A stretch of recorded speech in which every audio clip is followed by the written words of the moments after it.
Hi, my name's Phil. I like talking about politics. So let's have another education day for No Brexit Sunday again, as I'm a teacher. So this video is about Labour's pledge to scrap SATs for primary schools in England and, in their words, let teachers teach. Now, as a teacher myself, as I say, I certainly have some very strong views on all aspects of our education system, and SATs are one of those chains holding back a lot of young people in schools. Now, there are a few angles I need to take on this. So let's start with some words of wisdom. Not everything that matters can be measured, and not everything that can be measured matters. Now, like many industries, education in the UK is numbers driven. People want to see a table of numbers that tell them how well something is performing. But not only is that not always possible, but it's highly misleading even when it is. Frankly, if you do not have a fairly high level of mathematical education, you can infer nothing useful from statistics, and in fact you are far more likely to draw the wrong conclusions. For example, let's move towards secondary school league tables for a moment. Let's say you're a parent of an older primary school child and you're wanting to decide where to send your offspring next. Now, parents can view league tables which show the percentage of children who get 5 grades 4 to 9. Let's say one school gets 70% and one school gets 50%. That doesn't mean the 70% one will be better for your child. Not at all. It's not necessarily even more likely. If your child is bright and well supported by the parents at home, they are certain to get way better than 5 grade 4s and above. If they're thick and given no guidance, aspirations or support at home, then they are certain to fail in both of those schools. In addition, whenever you have stats, you have ways of fiddling those stats. When I taught in schools, the grades were letters A stars to C's for the league tables. The focus in all of these schools was to target the kids who were predicted or at risk of getting D's, one below that threshold. Schools put all of their efforts, when it came to time to exam time, they put all of their efforts into raising as many of those grade D's to grade C's as they could, so that they would look better on the league tables, and it would make a huge difference to those league tables.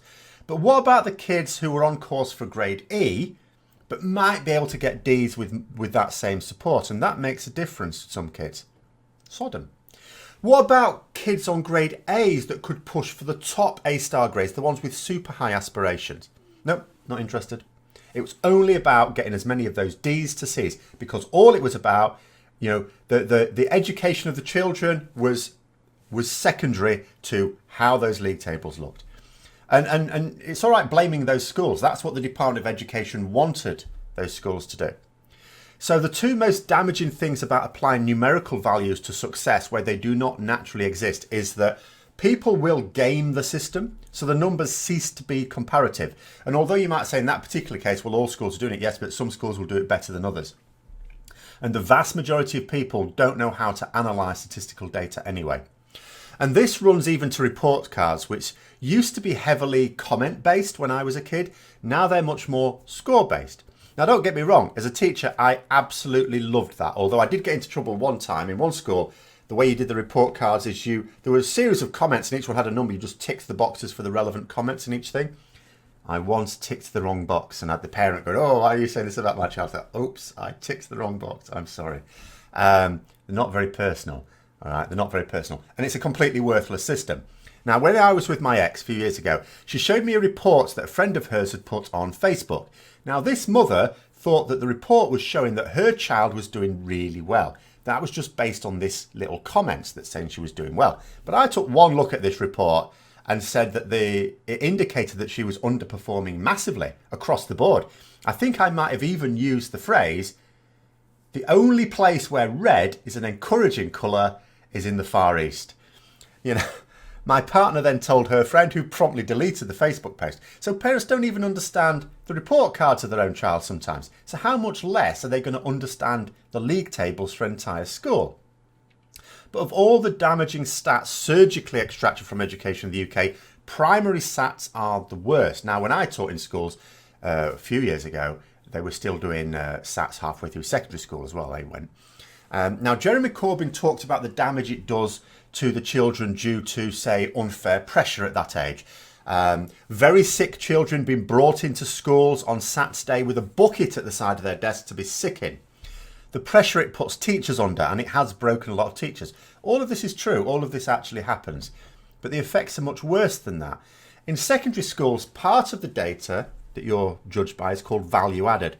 Now, this is a system that acknowledges that you can't judge a school on raw grades. If you are a selective school in an upper middle class catchment area, your results are going to be stunning compared to an inclusive school in a deprived area with a high proportion of uneducated and maybe even unemployed parents who have not passed on high aspirations to their children or even a respect for the education system. So we have value-added systems. It rewards schools for showing progress. It compares the GCSE grades that they leave school with the SATs results that they entered that school with. Now, there are loads of reasons why this is a nonsense, but to keep the video from going on forever, I'll say that the first thing that we noticed when I taught in secondary schools is that the SATs results bore no relation to the ability of the kids themselves. SATs are not externally assessed in the same way that GCSEs are. It's not held to the same level of rigour. And one group of students that always gets massively inflated SATs results are the very weak children. Now, I don't know the reason, but myself and other teachers have long suspected that it's because of sympathetic support staff. Now, these are the children who are so weak that they will have someone read for them during the test. They'll be taken to a little room, not sat in the same rows as everyone else, get someone to read it for them, sometimes write it for them as well if their writing is not terribly legible. Now, a reader is supposed to just do that, just read for them. But what if a support worker wanting to be kind reads it in such a way as to make the question easier, more accessible? What if they explain what something means in order to avoid distress for the child who's already like a fish out of water having to do a formal test at that age in the first place? Now, because when secondary schools get these results and look at them, having had the chance to assess them themselves, the kids who are so weak that they do get readers tend to have SATs grades that are the equal of kids who will go on to get the very top GCSE grades. You know there's something not right there. In other words, the value added has already had a load of impassable terrain lumped into it for the schools, and some have said, well, it's the same for everyone at least, but it isn't. The schools who take their kids selectively from the affluent catchment areas will have none of these types of scores. And the schools from the very deprived areas will have loads of them. So it's not even a baseline across the country. And it's all pointless anyway, even if the data was reliable. Again, going back to my teaching in secondary schools, the last school I taught in, I was teaching maths. Now, all the entire maths department wanted of primary schools was teach them their multiplication tables.